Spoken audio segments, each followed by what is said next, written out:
इस वीडियो में हम यूक्रेन रसिया क्राइसिस पर चर्चा करने वाले हैं। यूएनओ यूक्रेन की सहायता क्यों नहीं कर रहा? आखिर रूस की क्या क्या मांगे हैं?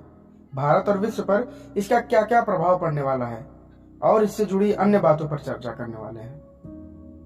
ये कहानी 1917 ईस्वी में रूस की क्रांति से शुरू होती है। उस समय के राजा, जिन्हें जार कहा जाता है, निकोलस द्वितीय तथा रूस की क्रांति के नायक लेनिन थे।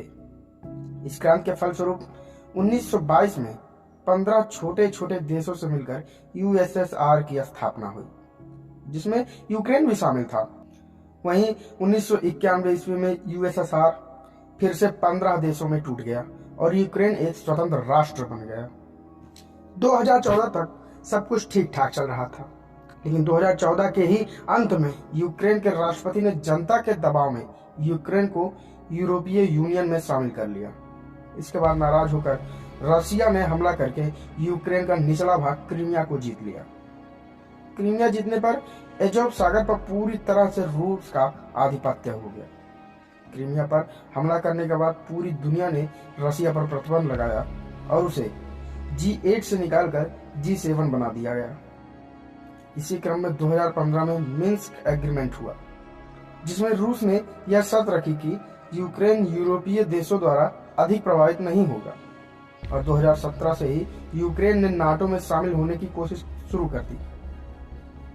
नाटो यह एक सैन्य संगठन है जिसकी स्थापना 4 अप्रैल 1949 को हुई।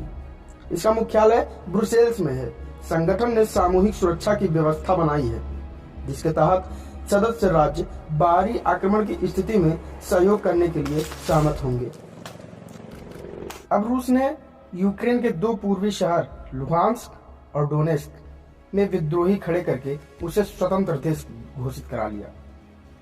यूएनओ द्वारा रूस पर कार्रवाई न करने का कारण, यूएनओ के आर्टिकल 7 के अनुसार कोई भी देश किसी दूसरे देश पर हमला नहीं कर सकता, लेकिन किसी देश से कोई राज्य यदि अलग होना चाहता है तो उसे पूर्ण स्वतंत्रता है। यदि वह देश उस राज्य पर अत्याचार कर रहा तो पड़ोसी देश या अन्य कई देश की सैन्य शक्तियां उसकी सहायता कर सकती है। इसी शर्त का प्रयोग करते हुए लुहांस्क तथा डोनेस्क के शासकों ने रूस से लिखित सहायता मांगी और रूस ने यूक्रेन पर हमला कर दिया। रूस के अनुसार यह युद्ध एक स्पेशल मिलिट्री ऑपरेशन है। यही काम अमेरिका कई बार अफगानिस्तान, इराक, सीरिया, वियतनाम जैसे देशों पर कर चुका है। और अब रूस की मांग पर एक नजर डालते हैं। रूस की मांग यह है कि यूक्रेन और नाटो यह लिखित दें कि यूक्रेन नाटो में शामिल नहीं होगा और रूस की सीमा से लगने वाले नाटो के सदस्य देशों से नाटो सेना वापस ले जाए। और तीसरी मांग यह है कि अमेरिका ने यूरोप में जो परमाणु बम बना के रखे हैं उसे वापस ले जाए। और इस क्राइसिस का भारत एवं विश्व पर क्या प्रभाव पड़ेगा उस पर भी एक नजर डालते हैं। पेट्रोलियम की कीमतों में तीव्र वृद्धि होगी। दवाइयां यूक्रेन के लिए महंगी होगी क्योंकि ज्यादातर दवाएं भारत से यूक्रेन जाती थी। भारत में लगभग 80% सनफ्लावर ऑयल यूक्रेन से आयात होता था, जिससे रिफाइंड ऑयल तथा अन्य खाद्य तेल बनते थे। इसलिए खाने का तेल भी भारत में महंगा होगा।